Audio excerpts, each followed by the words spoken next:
السلام علیکم ورحمۃ اللہ وبرکاتہ۔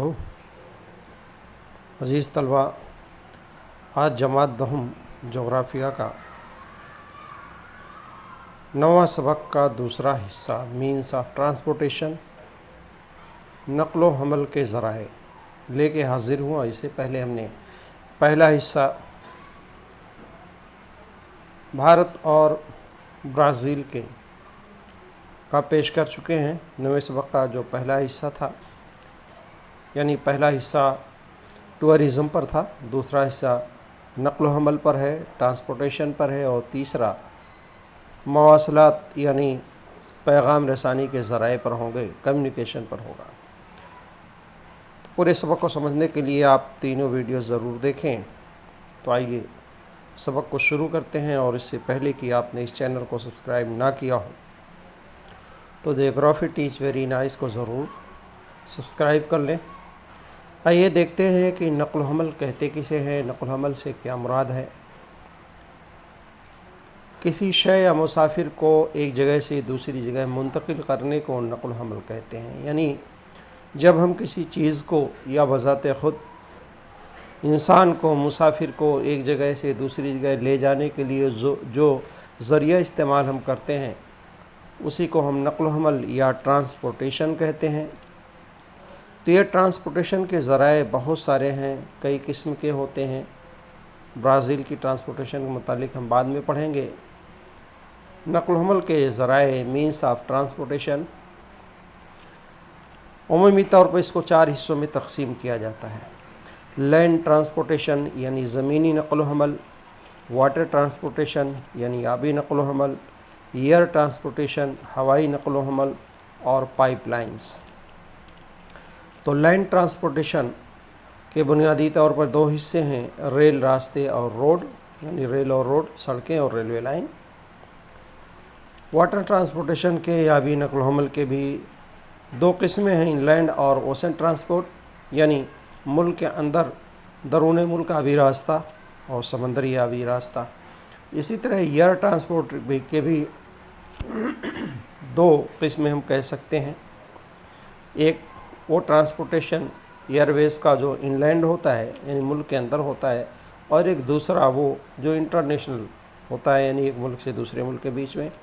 اسی طرح پائپ لائن کے ذریعے ہم اشیاء کو منتقل کرتے ہیں، مثلا لیکوڈ اشیاء جس میں گیس بھی شامل ہے اور معدنی تیل شامل ہے، پانی بھی ہے، لیکن بڑے پیمانے پر معدنی تیل اور قدرتی گیس کو ٹرانسپورٹ کیا جاتا ہے ایک جگہ سے دوسری جگہ۔ اس کو ہم پائپ لائن کہتے ہیں۔ اس پائپ لائن کے ذریعے کچا مال یعنی خام تیل جو ہوتا ہے وہ ریفائنری تک لے جایا جاتا ہے۔ عزیز طلبہ، اسی طرح سے آج بڑے پیمانے پر ان پائپ لائنز کا استعمال کیا جاتا ہے۔ کچا تیل اور گیس پہنچانے کے لیے ایک بڑا پروجیکٹ بھارت، پاکستان، تاجکستان اور عمران کے درمیان پائپ لائن کا زیر غور ہے، جس کو ہم تاپی پروجیکٹ کے نام سے جانتے ہیں۔ اسی طرح ملک کے اندر بھی کئی پروجیکٹس جو ہے شروع ہیں، جن میں سے گیس اور معدنی تیل فراہم کیا جاتا ہے۔ چونکہ انفلیمیبل اشیاء میں شامل ہے، زمینی نقل و حمل اس کے ذریعے نقصان ہو سکتا ہے، خطرہ ہو سکتا ہے، سب سے سستا اور محفوظ راستہ پائپ لائن ہے۔ تو آئیے ہم نقل و حمل دیکھتے ہیں۔ برازیل کا نقل و حمل، آمد و رفت کے راستے برازیل کے، جیسا کہ آپ یہاں دیکھ رہے ہیں کہ برازیل میں سڑکیں، ریلوے لائن، ہوائی راستے وغیرہ یہاں دکھائے گئے ہیں مختلف اشارات کے ذریعے۔ برازیل کے اندر سڑکوں کا جو نقل و حمل ہے، یا اس حصے میں آپ دیکھ سکتے ہیں پورے ملک میں ہے نقل و حمل، جنوبی حصے میں زیادہ ہے، مشرقی حصے میں ہے، لیکن مغربی حصے میں کم ہے۔ ایک بڑا راستہ، ایک بڑا سڑک یہاں سے گزرتا ہے، ٹرانس امیزونس راستہ۔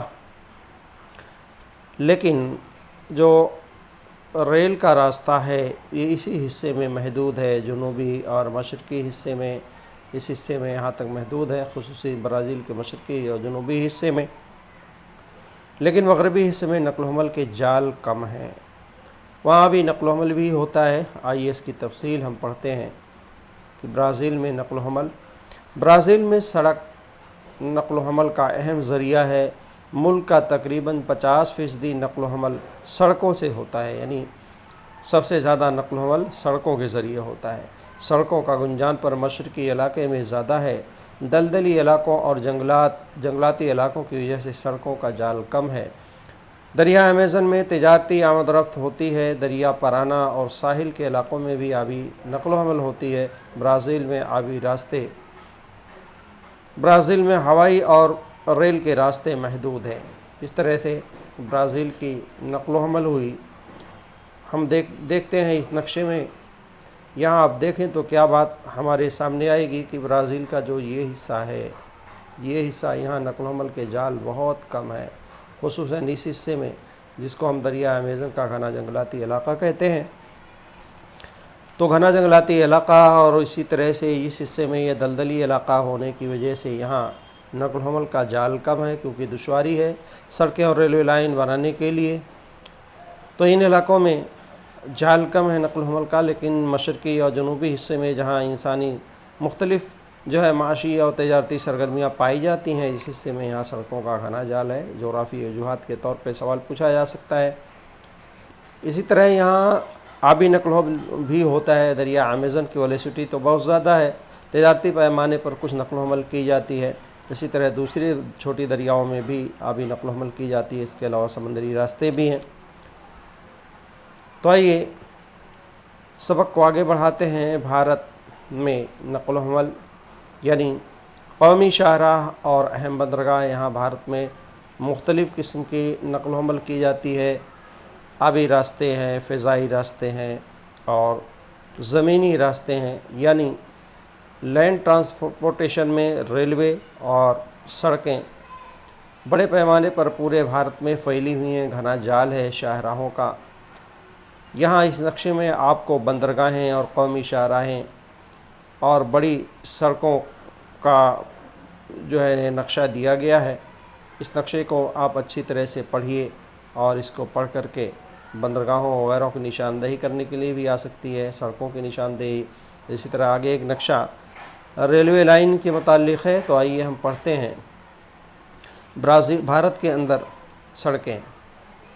برازیل کے مقابلے بھارت میں ریل کے راستے اور سڑکیں زیادہ ہیں۔ چونکہ آپ برازیل اور بھارت کی طبعی ساخت کے متعلق پڑھیے تو آپ بالکل سمجھ جائیں گے کہ بھارت میں کوئی ایسی بڑی قدرتی رکاوٹ نہیں ہے۔ ہمالیہ کا پہاڑی علاقے کو اگر آپ چھوڑ دیں تو باقی حصوں میں کم و بیش سڑک اور ریلوے لائنیں پائی جاتی ہیں، لیکن برازیل میں ایسا نہیں ہے۔ گھنے جنگلاتی علاقوں، دلدلی علاقوں میں یہ سڑکیں، ریلوے لائن بنانا بڑا مشکل ہے۔